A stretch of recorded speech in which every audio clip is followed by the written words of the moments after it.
সবাই কয় প্রেম নাকি কাঁঠালের আঠা, তাহলে ব্রেকআপ কি সরিষার তেল? হ্যালো বন্ধুরা, আসসালামু আলাইকুম। আজকে আমি তোমাগুলোকে কি লই আইছি দেখো। আজকে মুই কচুর ছড়ি দিয়া ইলিশ মাছ রানমু।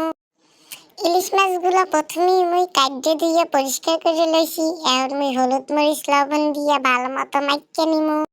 অনেকে ইলিশ মাছগুলো ভাজিয়াও রাইন্দে খায়, আবার অনেক ইলিশ মাছগুলো কষাইয়াও রাইন্দে খায়। আজকে মুই একটু নতুন স্টাইলে রান্না করবো। মুই কচুর ছড়িগুলো কাটে ধুইয়া নিতে আসি।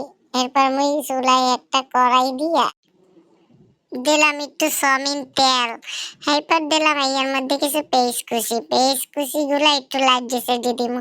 লাড়াচাড়া হয়ে গেলে এবার এর মধ্যে দিমু কিছু আস্তা জিরা। এরপর আবার পেঁয়াজ আর জিরা লাইট একটু ভাজিয়ে দিমু। আমি এর মধ্যে দিয়ে দিলাম কচুর ছড়ি দেওয়া হয়ে গেলে এর মধ্যে দিলাম কতখানি রসুন বাটা। এরপর দিয়ে দিলাম কতখানি জিরা কাঁচামরিচ। এরপর দিলাম লবণ, আবার দিয়ে দিলাম জিরার গুঁড়া, মরিচের গুঁড়া, দিয়ে দিলাম একটু হলদির গুঁড়ি।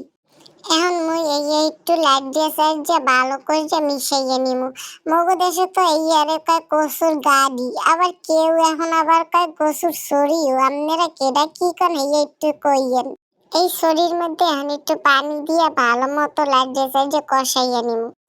আমাগো কচুর ছড়িটা এখন দেখেন কি সুন্দর কষাইয়া হয়ে গেছে। এখন মুই এর মধ্যে দিয়ে দিমু হুটরার লগে একটু পানি দিয়ে দিমু আগে যে হলুদ মরিচ লবণ দিয়ে মাখিয়ে থুইছিলাম ইলিশ মাছগুলো এর উপরে দিয়ে একটু লাইট দিয়ে মিশাইয়ে দিমু।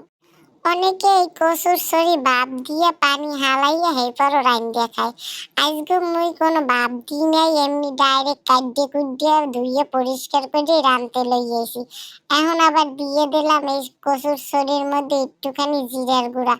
এই জিরার গুঁড়া দিতে হবে নামাইনার আগে। এই জিরার গুঁড়া দিয়া এরপর মোরা দেখনু যে ছড়িটা সেদ্ধ হয়েছিনি। সেদ্ধ হয়ে গেলি মোরা এখন এই ছড়িটা নামাইয়ে নিম।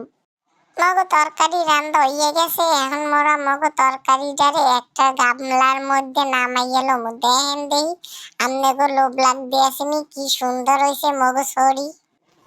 এক পদ তরকারি দিয়ে তো আর খাওয়া হইবে না, এর লেগে মোরা এখন আবার আরেক পদ তরকারি রান্না। ঘরে দুইটা দুন্দুল আসলো, সেই দুন্দুল দুইটা কুইজে লইছি। এই দুন্দুল দুইটারে এখন ইলিশ মাছের মাথা দিয়া এরপর ভাঙ্গিয়া চুটে রানমু। প্রথমে মোরা একটা কড়াইতে একটু সয়াবিন তেল, পেঁয়াজ, হলুদ মরিচ দিয়া কষাইয়া নিমু। এরপর মোরা এর মধ্যে ইলিশ মাছের মাথাটা দিমু। মাথাটাও একটু সময় কষামু। কষাই